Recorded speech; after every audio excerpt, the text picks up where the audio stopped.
هیچ کەم لە بژاردەکانی ترامپ وەکو بژاردی وەزارەتی دەرەوە لە نیولانگیرانیدا و ڕۆژاندنێکی وای دروست نەکردووە لە پەیوەندی بە کاندیدکردنی دیپلۆماتی هەرە باڵای ئەمریکا.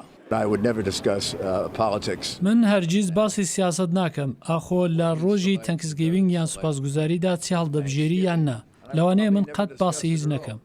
هەروەها یەکێک لە هەر ئەرخەنگەرانیدا لە دەمی هەڵمەتەکانی هەڵبژاردندا. بڕوانە ڕەفتارەکانی کەسایەتی ترامپ کەسێکی چاوبرسی خۆدەرخەر خۆسەپێن ڕق لە ژنان و قسەکانی نابەجێن. هەندی لە هەر کەسایەتە نزیکەکانی ترامپ بە ئاشکرا و بەدەنگێکی بەرز لەگەڵ ڕامنیدا نین.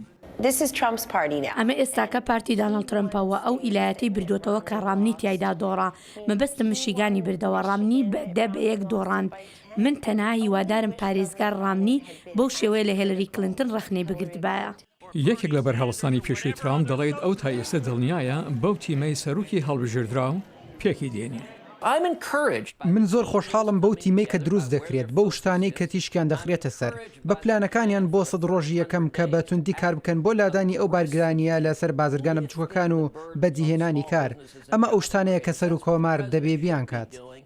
کروزەڵێت کۆماریەکان نابی ترسیان هەبێت لە بەرەو پێشە بردننی کارنامەیان پاش ڕۆژی ئاهەنگگوزاریەکە. ئێمە ئەرکی گۆڕانکاریمان لەسرە دەرفە دراوەتە کۆماریەکان و کۆشتی سپی و هەموو دامەزراوەکانی جێبەجێکردن و هەردوو خانەی کۆنگرێسیش دراوەتە دەستمان نابێت لە دەستی بدەین دەبێت ئەرکەکە جێبەجێ بکەین.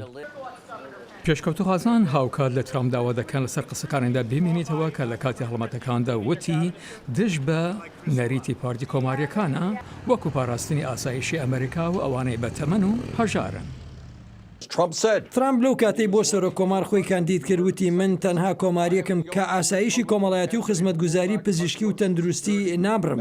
باشە ئێستاکە لە ناو پارتی کۆماریەکاندا کەسانێکت هەیە دەیانەوێ خزمەتگوزاری پزیشکی بکەن بە کۆپۆن کەمکردنەوەیکی زۆر لە خزمەتگوزاری پزیشکی ئایا لەسەر قسەکانی دەمێنێتەوە؟